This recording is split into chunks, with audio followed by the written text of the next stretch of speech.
எதிர்நீச்சல் சீரியல்ல என்ன நடக்க போகுதுன்னு பார்க்கலாம். வாங்க வீடியோக்குள்ள போலாம். குணசேகர், ஞானம் இவங்க எல்லாருமா சேர்ந்து நந்தினி தான் அந்த பர்தாக்குள்ள இருந்திருக்கான்னு கண்டுபிடிச்சிடுறாங்க. இந்த பக்கம் தர்ஷனை கூட்டிட்டு எப்படியாவது வெளியில போயிடலான்னு சக்தியும் முடிஞ்ச வரைக்கும் தர்ஷனை காப்பாற்றி வெளியில கூட்டிட்டு வரும்போது கரெக்டா எல்லாரும் கையும் களவுமா பிடிச்சிடுறாங்க. பிடிச்சதுக்கு அப்புறம் இப்போ என்ன செய்யறதுனே தெரியாம எல்லாம் திரு திருன்னு முழிச்சிட்டு இருக்கிறாங்க. என்னடா நீங்க எல்லாம் என்னையே ஏமாத்திட்டு இந்த என் பையனை கூட்டிட்டு போயிருவீங்களா? டேய் சக்தி, நீ எல்லாம் ஒரு ஆம்பளையடா, பையனுக்கு சித்தப்பன்னு சொல்லிக்கிறக்க வெக்கமா இருக்கு. ஏன்டா என் பையனை நீ கடத்திட்டு போய் இன்னொருத்திக்கு கல்யாணம் பண்ண பார்க்குறியா? விட்டுருவேனா நானு சொல்லிட்டு இங்கே ஞானம், கதிர் இவங்க எல்லாருமா சேர்ந்து தர்சனை இழுத்துட்டு வந்து அடி அடின்னு அடிச்சிட்டு இருக்கிறாங்க. நந்தினி அடிக்கிறதுக்கு போறாரு. கதிர் அடி ஒரு பக்கம் தடுக்கிறாங்க. இங்கே ரேணுகா ஞானத்தை கேட்கக்கூடாத கேள்வியெல்லாம் கேட்டு பார்க்குறாங்க.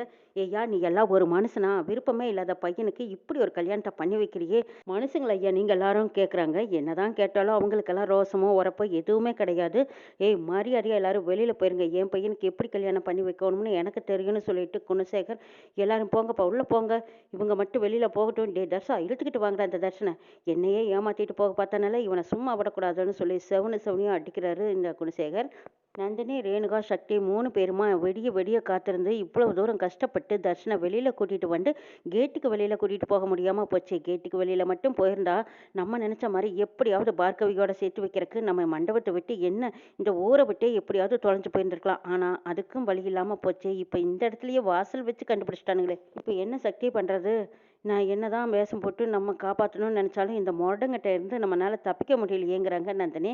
சரி பார்க்கலாம், இன்னும் கொஞ்சம் டைம் இருக்குதல்லங்கிறாங்க ரேணுகா. அக்கா, இன்னும் கொஞ்சம் நேரத்தில் தான் அர்ஷனுக்கும் பார்கவிக்கும் கல்யாணத்தை பண்ணிடுவானுங்களே, ஏதோ ஒன்று நடந்துரும்னு நினச்சி தானே அவங்களே பயந்துக்கிட்டு நேரமே 4 மணிக்கு முகூர்த்தத்தை வச்சுருக்காங்க. இப்போ என்னக்கா செய்யறது? ஒன்றுமே பண்ண முடியலையே. சரி வாங்க யோசிக்கலான்னு சொல்லி வெளியில் நிற்கிறாங்க. சக்தி, நீ எதுக்கு ஜனனிக்கு ஃபோன் பண்ண அப்படின்னு சொல்லவும் ஜனனிக்கு ஃபோன் பண்ணுறாங்க சக்தி. அங்கே ஜனனி, நாங்கள் சேஃபாக தான் இருக்கோம், நல்லபடியாக தான் வந்துட்டு இருக்கோம் சக்தி, நீ ஒன்றும் கவலைப்படாத. ஆமாம், தர்ஷன் வெளியில் கூட்டிகிட்டு வந்துட்டீங்களான்னு கேட்குறாங்க ஜனனி. ஜனனி, அது கொஞ்சம் பெரிய பிரச்சனை ஆயிடுச்சுங்கிறாங்க. அப்படியா, என்னாச்சு அப்படின்னு கேட்கவும், நாங்கள் தர்ஷனை வெளியில் கூட்டிகிட்டு வந்துட்டோம், தர்ஷனும் வந்துட்டான். அதுக்கப்புறம் பார்த்தா அண்ணனுங்களுக்கு எப்படி தெரியும்னு தெரியல, வாசல் வரைக்கும் வந்து எப்படியோ எங்களை பிடிச்சிட்டாங்க, தர்ஷனை அடித்து திரும்பவும் கல்யாண மண்டபத்துக்கெல்லாம் இழுத்துக்கிட்டு போயிட்டாங்கன்னு சொல்கிறாங்க சக்தி. ஓ, அப்படி நடக்குதா? சரி இருக்கட்டும், நாங்களும் பக்கமாக வந்துட்டோம், இன்னும் கொஞ்சம் நேரத்தில் நாங்கள் வந்து சக்தி, நீ ஒன்றும் கவலைப்படாத, வந்ததுக்கப்புறம் பார்த்துக்கலாங்கிறாங்க ஜனனி. சரி ஜனனி, உங்களுக்கு எதுவும் பிரச்சனை இல்லைல்ல, பார்த்து வந்துருங்கங்கிறாங்க. சரி சக்தி அப்படின்னு சொல்லிட்டு ஜீவானந்தம், ஜனனி, பார்கவி 3 பேர் வந்துட்டு இருக்கும்போது அவங்களுக்கு பின்னாடி ஒரு லாரி வர்றது சந்தேகமாக இருக்குது. சார், நம்மளையே பின்தொடர்ந்து வர மாதிரி இருக்குதல்லங்கிறாங்க. ஜீவானந்தம் நல்லா உன்னிப்பாக பார்க்குறாரு. ஆமாம், பின்தொடர்ந்து வருது. ஆமாம், நீங்கள் கொஞ்சம் ஸ்லோவாக போங்கன்னு சொன்னால் பின்னாடி லாரியும் ஸ்லோவாக வருது.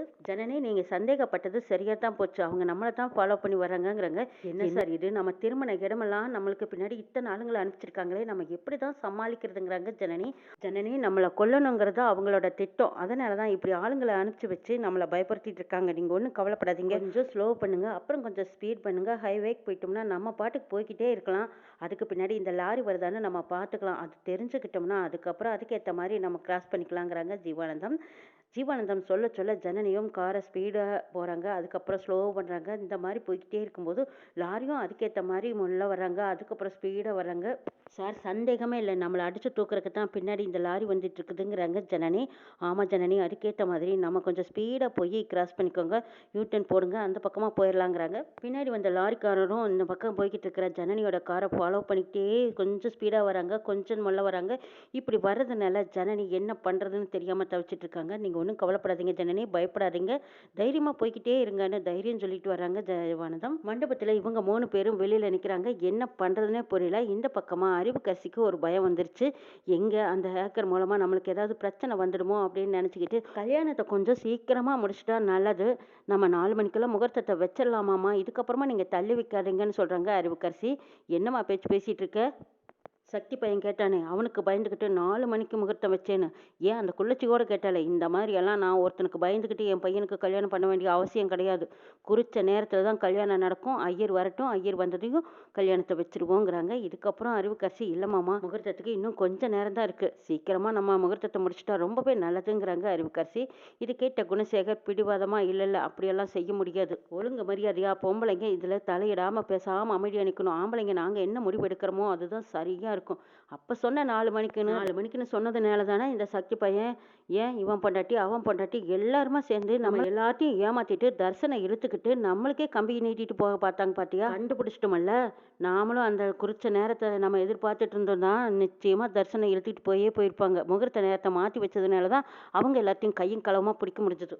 நீ கொஞ்சம் பண்ணாட்டு பண்ணாமல் பேசாமல் அமைதியாயிருமா. எந்த நேரத்தில் எப்படி கல்யாணத்தை பண்ணணும்னு எனக்கு தெரியும்னு சொல்லிடுறாங்க.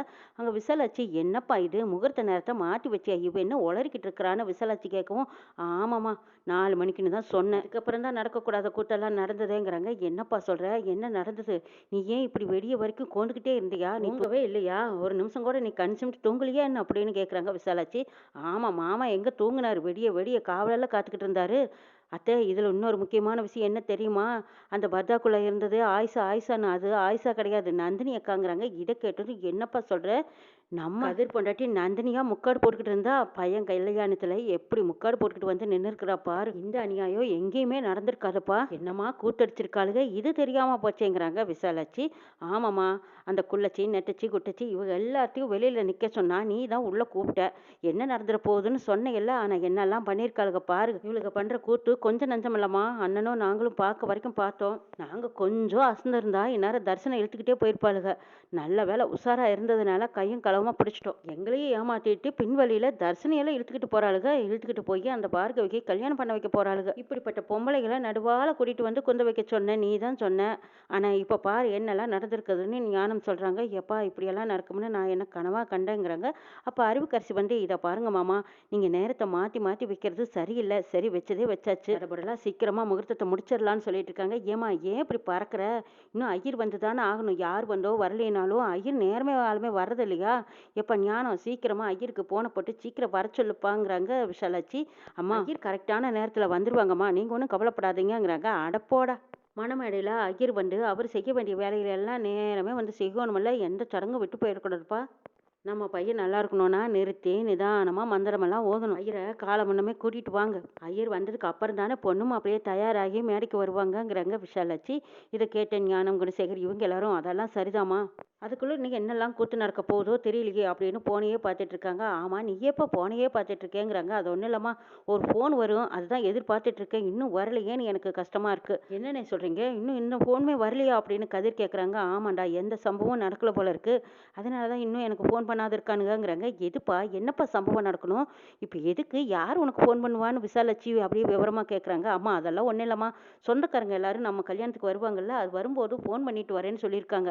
அதைத்தான் அண்ணன் எதிர்பார்த்துட்டு இருக்காங்க. நீ அதையெல்லாம் ஒன்றும் கண்டுக்காத வாமா போலாம் அப்படின்னு சொல்லி கதிர் ஞானம் இவங்க 2 பேரும் விசாலாட்சி அங்கே மணமேடைக்கு கூட்டிட்டு போயிடுறாங்க. கரிகாலா போய் தர்சன் ரெடி ஆயிட்டானான்னு பாருங்கிறாங்க. சரி மாமா நானும் போய் பார்க்குறேன் அப்படின்னு சொல்லிட்டு அந்த பக்கம் கரிகாலன் போறாரு. தர்சன் எதையோ பறி கொடுத்த மாதிரி உட்காந்துருக்காங்க. இதை பார்த்தா கரிகாலன் டே தர்சா நீ என்னதான் முரண்டு பிடிச்சாலும் மூக்கணம் குத்தாம விடமாட்டானுங்க உங்க அப்பா மருக. பேசாம போய் பட்டு வெஷ்டி பட்டு சட்டையை கட்டிக்கிட்டு வந்து மணமேடையில உட்காரு. நீ அன்பு கரிசி கழுத்துல தான் தாலி கட்டணும்னு உன்னோட விதி.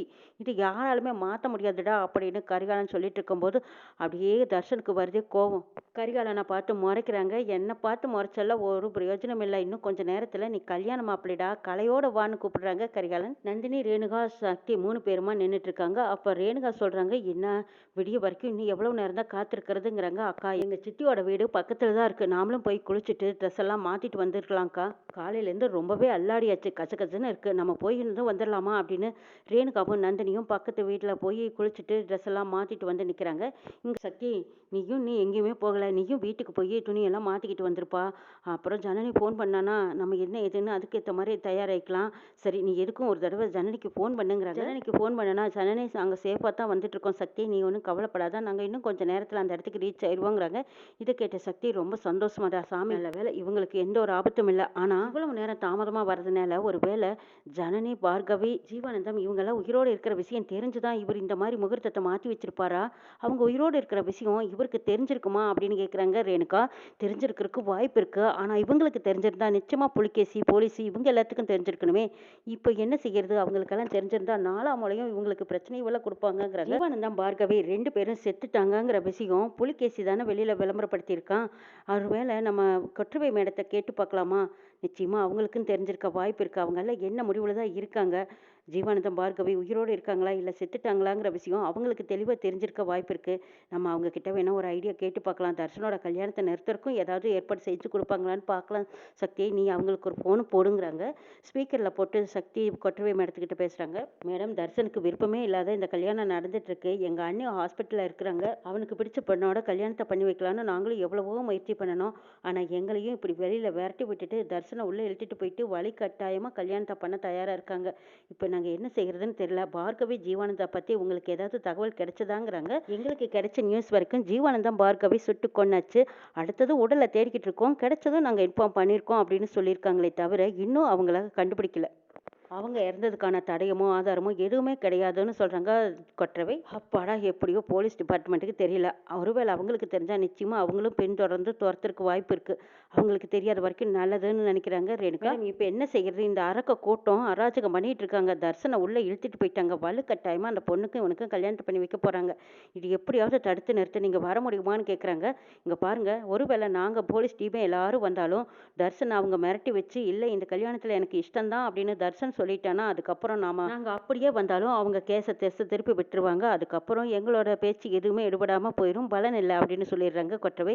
சரி, இப்போ என்னதான் பண்ணலாங்கும் போது அப்போ தான் கொற்றவை மேடம் ஒரு ஐடியா கொடுக்குறாங்க. அதாவது சக்தி, குணசேகர் ஈஸ்வரியை தாக்குனாங்க இல்லையா, அதை பற்றி எனக்கு ஏதாவது ஒரு ஆதாரம் கிடைச்சா கூட போதும். சிசிடிவி கேமரா மூலமாக பதிவானது அவங்க ஃபோனில் இருக்கிறதா சொல்லியிருக்கீங்கல்ல, முடிஞ்சால் அந்த ஃபோனை கண்டுபிடிச்சி எடுங்க. குணசேகர் ஈஸ்வரியை தாக்குன அந்த ஒரு வீடியோ இருந்தால் மட்டும் இப்போதைக்கு தர்சனோட கல்யாணத்தை நிறுத்த முடியும். அந்த வீடியோ ஆதாரம் மட்டும் கிடைச்சா நிச்சயமாக குணசேகரனால் லாக் பண்ண முடியும். அப்படி ஒரு வீடியோ ஆதாரம் அங்கே வீட்டில் இருந்தால் நீங்கள் போய் செக் பண்ணி பாருங்கன்னு சொல்கிறாங்க கொற்றவை. இது கேட்ட நந்தினி ரேணுகா, ஆமாம் சக்தி, ஒரு நல்ல யோசனை தான். இப்போ வீட்டில் யாரும் இருக்க மாட்டாங்க. நீ வீட்டில் போய் குணசேகர் மாமா ரூமில் போய் தேடிப்பாரு. அந்த ஹேக்கர் இருக்கான்ல, அவனும் ஒரு மாதிரியாக தான் பார்த்துட்டு இருந்தான். அந்த ஃபோனில் ஏதோ ஒரு விஷயம் இருக்குது. அந்த விஷயத்தை வச்சுட்டு தான் இவனும் ஏதோ பண்ணிக்கிட்டு இருக்கான். ஆனால் அது என்னங்கிறத நம்மளுக்கு தெரியல. நிச்சயமாக அந்த ஃபோனை கண்டுபிடிச்சின்னா அதில் ஆதாரம் கிடைக்க வாய்ப்பு இருக்குதுங்கிறாங்க. அந்த ஃபோனில் எல்லாம் அழைச்சிருந்தாங்கன்னா ஒன்றும் பண்ண முடியாதாங்கிறாங்க. எதுக்கும் நம்ம நேரம் ஏதாவது ஒரு துளி பாயிண்ட் கிடைக்காதா, எதுக்கும் போய் பார் சக்திங்கிறாங்க ரேணுகாவும் நந்தினியும். சரிங்க, நீ நான் போய் பார்க்குறேங்கிறாங்க. ஏப்பா, நீ போகும்போது முன்னாடியே அந்த சிசிடிவி கேமரா வேறு இருக்குமே, அதில் நீ பதிவாயிட்டா என்ன செய்கிறது? இங்கே தான் ஃபோனில் அப்பப்போ பார்த்துக்கிட்டே இருக்காங்களே. நீ வீட்டுக்கு போய் ரூமில் தேடுற விஷயம் குணசேகர் மாமா ஃபோனில் பார்த்துட்டாருன்னா இதுவும் வேறு பிரச்சனையாக போயிடுமேப்பா, என்ன செய்வேன் அப்படின்னு கேட்குறாங்க. இல்லை, நீ அதெல்லாம் நான் போய் பார்த்துக்கிறேன். போகும்போது நான் கேமராவை ஆஃப் பண்ணி வச்சுட்டு தான் போக போகிறேங்கிறாங்க சக்தி. சரிப்பா, பார்த்து பத்திரமா பார்த்து போயிட்டு வா. நமக்குன்னு ஏதாவது ஒரு ஆதாரம் கிடைக்காமலா போயிடும், சீக்கிரம் வந்துடு அப்படின்னு சொல்லி அனுப்புகிறாங்க. சக்தியும் வெகு வேகமாக வீட்டில் போய் அந்த ஃபோனை எடுக்கிறதுக்காக தேடிக்கிட்டு போகிறாங்க. அங்கே குணசேகர் ரூமில் போய் பார்க்கும்போது அந்த ஃபோனை அங்கங்கே தேடி பார்க்குறாங்க. கண்டுபிடிக்கவே முடியல. ஆனால் அவங்க எதிர்பாராத ஒரு விஷயம் கிடைக்குது. குணசேகர் ரூமில் வச்சிருக்கிற அந்த பத்திரத்தை எடுத்து பார்க்குறாங்க. பத்திரத்தை படித்து பார்க்கும்போது குணசேகர் எல்லாத்து மேலேயும் அக்கறையாக சொத்தை மாற்றி கொடுத்த மாதிரி எழுதியிருக்காங்க. இப்போ சக்தியோட கைக்கு கிடைச்சிருக்கிற பத்திரத்தை பார்த்தா எல்லாமே குணசேகரோட பேரில் தான் இருக்குது. கதிரோட வாரிசு, ஞானத்தோட வாரிசு, இவங்க பேர்லையெல்லாம் சொத்தை மாற்றிருக்கேன்ப்பா. சக்தி, இந்த சொத்து உனக்கு வேண்டான்னு சொன்னால் இதை நான் அப்போவே கிழிச்சு போட போகிறேன் அப்படின்னு சொல்லிட்டு இருந்தவர் அவ்வளவு பாதுகாப்பாக பத்திரமா அந்த பத்திரத்தை வச்சிருக்காங்க. சக்திக்கு கிடைச்சிருக்கிறது முதல் ஆதாரம். சக்தி வர வழியில் ஃபோட்டோகிராஃபரை பார்க்குறாங்க. அப்போ அறிவுக்கரசியனோட இல்லங்கத்தனத்தை வெளியிட்டுட்டாரு ஃபோட்டோகிராஃபர். என்ன நடக்குது நாளை பார்க்கலாம்.